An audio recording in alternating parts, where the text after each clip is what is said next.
بسم اللہ الرحمن الرحیم۔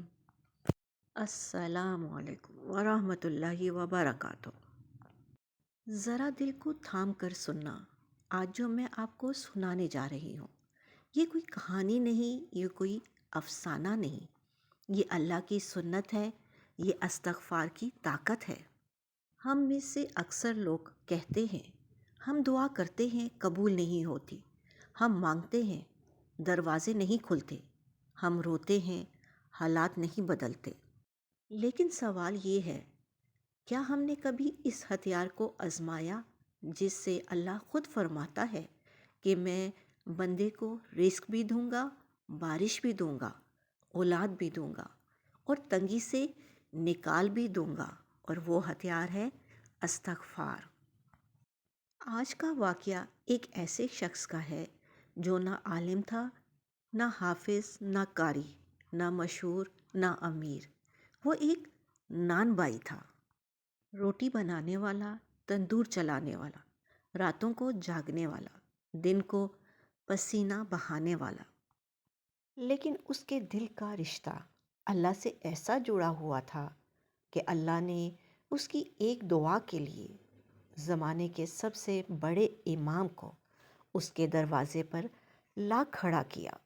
یہ واقعہ ہے امام احمد بن حنبل رحمۃ اللہ علیہ کا، وہ امام جن کے نام پر آج فقہ حنبلی ہے، وہ امام جنہوں نے کوڑے کھائے، قید کاٹی، لیکن حق نہ چھوڑا۔ لوگ جن سے ملنے کے لیے میلوں سفر کرتے تھے، اللہ نے انہیں ایک عام نان بائی تک پہنچایا۔ واقعہ یوں ہے کہ امام احمد بن حنبل رحمۃ اللہ علیہ سفر میں تھے، شام کا وقت تھا، تھکن تھی، مسافر تھے۔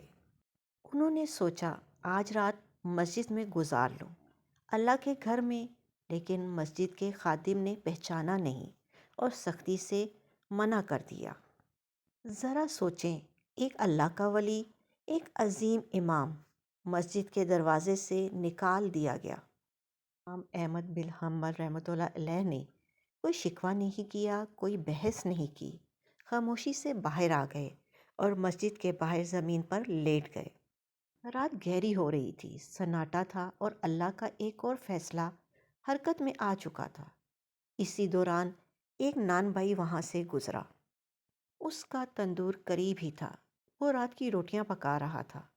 اس نے دیکھا ایک بزرگ مسجد کے باہر لیٹے ہیں، دل نرم ہوا، پوچھا آپ یہاں کیوں لیٹے ہیں؟ امام احمد بن حنبل رحمۃ اللہ علیہ نے فرمایا مسافر ہوں، مسجد میں جگہ نہ ملی۔ نان بھائی نے کہا آئیے میرے ساتھ چلیں، میرے تندور کے پاس جگہ ہے، آپ آرام کر لیں۔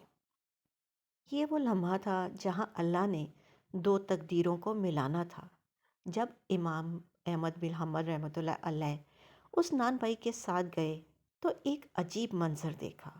نان بھائی روٹیاں لگا رہا ہے، تندور دہک رہا ہے، پسینہ بہہ رہا ہے، لیکن اس کی زبان رکتی نہیں۔ استغفر اللہ، استغفر اللہ، استغفر اللہ، ہر روٹی کے ساتھ، ہر سانس کے ساتھ، ہر حرکت کے ساتھ۔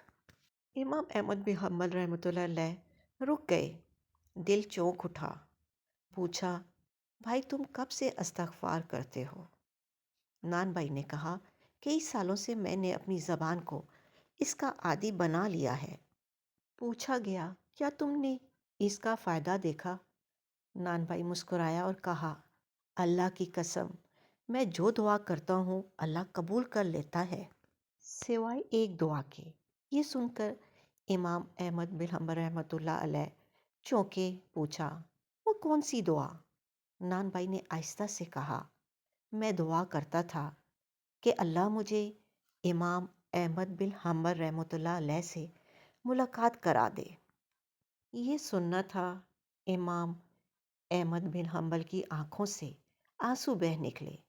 انہوں نے کہا بھائی اللہ نے تمہاری دعا قبول کر لی، اللہ نے مجھے گھسیٹ کر تمہارے پاس پہنچایا، میں ہی امام احمد بن حنبل ہوں۔ ذرا رک کر سوچیں، ایک نان بھائی اور ایک عظیم امام۔ نہ نان بھائی جانتا تھا کہ اس کے گھر کون ہے، نہ امام جانتے تھے کہ اللہ کس دعا کو پورا کرنے آیا ہے۔ یہ ہے استغفار کی طاقت۔ قرآن کہتا ہے استغفار کرو، میں آسمان سے بارش برساؤں گا، رزق دوں گا، تنگی دور کروں گا۔ یہ واقعہ ہمیں بتاتا ہے کہ اللہ کو عہدے نہیں چاہیے، اللہ کو شہرت نہیں چاہیے، اللہ کو زبان کی صفائی نہیں، دل کی سچائی چاہیے۔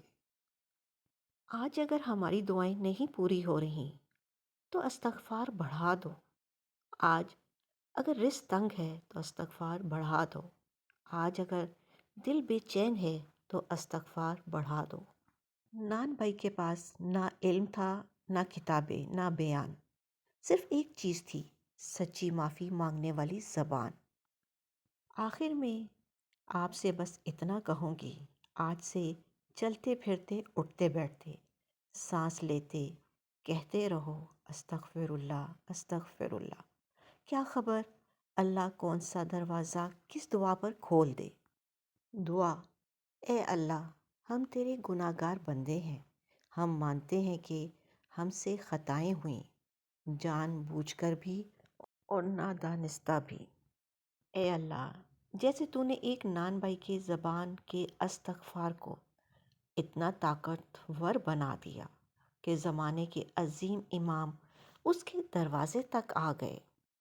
اے اللہ، ہمیں بھی وہی سچی توبہ عطا فرما، وہی آنکھوں کی ندامت، وہی دل کی عاجزی، وہی زبان کی لگن ہمیں بھی نصیب فرما۔ اے اللہ، ہم صرف زبان سے نہیں دل سے استغفار کرنا چاہتے ہیں، ہم صرف کہنا نہیں بدلنا چاہتے ہیں۔ اے اللہ، ہماری زندگیوں میں بھی استغفار کا موضع دکھا دے، ہماری بند راہیں کھول دے، ہماری الجھی تقدیریں سلجھا دے۔ اے اللہ، جن کے رزق تنگ ہیں ان کے لیے استغفار کو کشادگی بنا دے، اور جن کے دل بوجھل ہیں ان کے لیے استغفار کو سکون بنا دے۔ اے اللہ، جن کے گھروں میں پریشانیاں ہیں ان کے گھروں میں استغفار کے سبب رحمت اتار دے۔ اے اللہ، جن کی دعائیں رکی ہوئی ہیں، جن کی آنکھیں تھک چکی ہیں، جن کے دل ٹوٹ چکے ہیں، ان سب کو استغفار کے معجزے سے نئی امیدیں عطا فرما۔ اے اللہ، ہماری وہ دعائیں بھی قبول فرما جو ہم نے آنسوؤں میں مانگی، خاموشی میں مانگی، تنہائی میں مانگی۔ اے اللہ، ہمیں استغفار کا عادی بنا دے، اٹھتے بیٹھتے چلتے پھرتے سانسوں کے ساتھ ہماری زبان پر استغفر اللہ جاری کر دے۔ اے اللہ، ہماری آخرت آسان فرما، قبر کو جنت کا باغ بنا دے، حساب کے دن آسانی عطا فرما۔ اے اللہ، ہم پر، ہمارے والدین پر، ہمارے بچوں پر، تمام امت محمد صلی اللہ علیہ وآلہ وسلم پر اپنا خاص کرم فرما۔ اے اللہ، ہمیں بھی استغفار کے ان معجزات میں شامل فرما جو تو نے اپنے نیک بندوں کو عطا کیے۔ آمین ثم آمین یا رب العالمین۔ اپنا اور اپنوں کا خیال رکھیں، خوش رہیں، خوشیاں بانٹیں۔ اللہ نگہبان۔